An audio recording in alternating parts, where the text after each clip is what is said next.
मतलब I mean it is unbelievable. देखिए, ये मुमकिन नहीं है कि आप इकबाल को पढ़े फिर नॉर्मल रह सके। तो कायद आज़म कैसे नॉर्मल रह सकते थे? सवाल ही नहीं करता।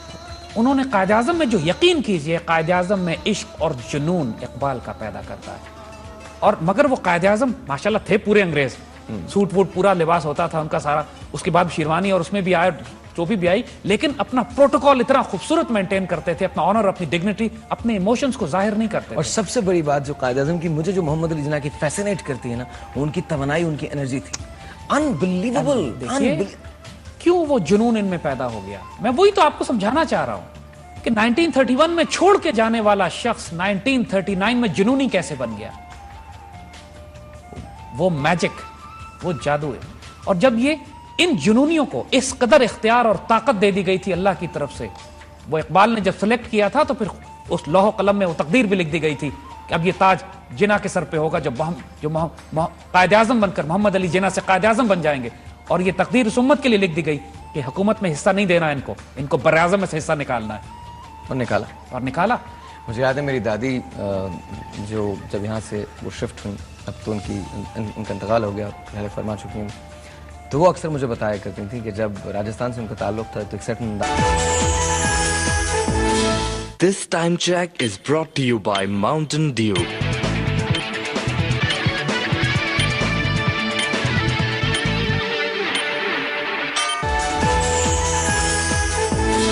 आज में बोला करती थी, तो कहने लगी कि जब हम वहाँ से चले तो जगह जगह से आवाज़ें आती थी, बट के रहेगा हिंदुस्तान, लेके रहेंगे पाकिस्तान, बट के रहेगा हिंदुस्तान, लेके रहेंगे पाकिस्तान।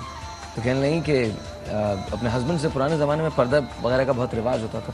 कहने लगी मैंने तुम्हारे दादा से पूछा कि हम पाकिस्तान क्यों जा रहे हैं। तो दादा कभी मेरी दादी से बहुत ज़्यादा बात नहीं किया करते थे, पुराने वक्तों के लोग थे। तो उन्होंने एक जुमला कहा था कि हम पाकिस्तान इसलिए जा रहे हैं क्योंकि बस यहीं जाना, इसके अलावा कहीं नहीं जाना, बस यहीं जाना। But then what actually happened?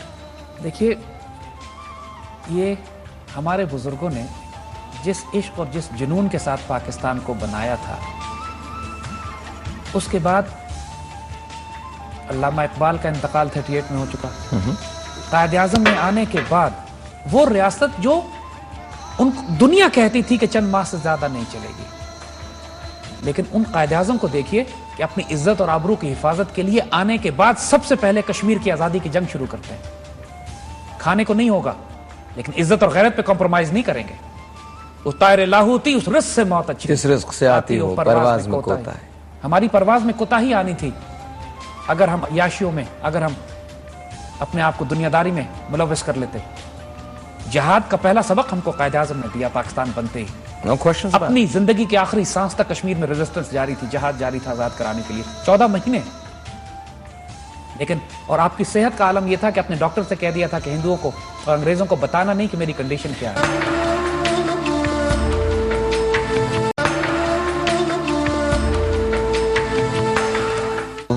भक्तुल्लाह तो अपनी किताब के अंदर लिखता है, जिन्ना द क्रिएटर ऑफ पाकिस्तान, उसमें एक जगह लिखता है सिस्टर डिनशाह उनके साथ बैठी हुई थी और एम्बुलेंस ख़राब हो चुकी थी। मारीपुर के पास वो लोग खड़े हुए थे और मक्खियाँ जो थीं वो कायद के चेहरे पे आके बैठ रही थीं। तो सिस्टर जो थीं वो पंखा झलने लगी। तो कायद ने सिस्टर डिनशाह लिखती हैं कि फातिमा जना बाहर गई थी ड्राइवर से पूछने कि क्या हुआ है। तो मैंने कायद ने मेरे हाथ पे हाथ रखा और मुझे इतनी तशक्कुर भरी निगाहों से देखा कि मैं उसको कभी भूल नहीं सकती। कायद ने कुछ अपने पास नहीं रखा, कुछ भी नहीं रखा, नथिंग, सब कुछ दे दिया, सब कुछ दे दिया। एक आखिरी एहसान जो एक औरत कर सकती थी वो भी नहीं रखा। देखिए, यही कमाल था उन अजीम हस्तियों का। आप पूछते हैं व्हाट वेंट रॉन्ग, हमारे पास वैसी लीडरशिप नहीं आई दोबारा। बुजुर्ग कहते हैं कि जो अल्लाह के बंदे होते हैं ना, वो माशी कहत से नहीं घबराते। वो इससे नहीं घबराते कि मुल्क में खाना नहीं है, पानी नहीं है, बिजली नहीं है, गैस नहीं है। अल्लाह के बंदे इस बात का मातम करते हैं कि अगर माशरे में कहत और रिजाल हो जाए, अल्लाह के बंदे खत्म हो जाए। हमारी फाइनेस्ट जनरेशन, जो हमारा नौजवान असासा था, वो पाकिस्तान बनाते हुए कट गया। 40 लाख शोहदा में आम लोग नहीं कटे थे। हमारी मुसलमान तहजीब के खजाने हीरे कट गए थे। बिल्कुल कटे थे, बिल्कुल। हमारी 2.5 लाख बहनें पीछे रह गई। 1.25 करोड़ मुसलमान घरों से निकले थे, आधे भी नहीं पहुंचे पाकिस्तान। हमारे the finest of Muslim civilisation, जो हमने 1000 साल की तहजीब में तैयार किए थे हीरे, वो हीरे रास्ते में काटे चले गए थे। इसलिए जिनके पास उसके बाद क़यादत आई वो नाहल लोग थे। हमारे बुजुर्गों ने कोशिश तो की ऑब्जेक्टिव रेजोल्यूशन पास करके कि कुरान और सुन्नत और उस सियासी माशी अदल के मुताबिक हम इस रियासत को चलाएंगे, लेकिन जो बुनियादी तौर पर हुकूमत जिन लोगों के हाथ में आई वो अगर सिंसियर भी होंगे इस रियासत के साथ तो अहल नहीं थे उस काम के। एक काम करते हैं सर, यहाँ एक छोटा सा ब्रेक लेते हैं, ब्रेक के बाद इसको कंटिन्यू करेंगे। Ladies and gentleman, it's a very simple fact, Pakistan एक आइडेंटिटी का नाम है। आज 23 मार्च है, आई एम श्योर कि कल एक नया दिन तुलू हो जाएगा।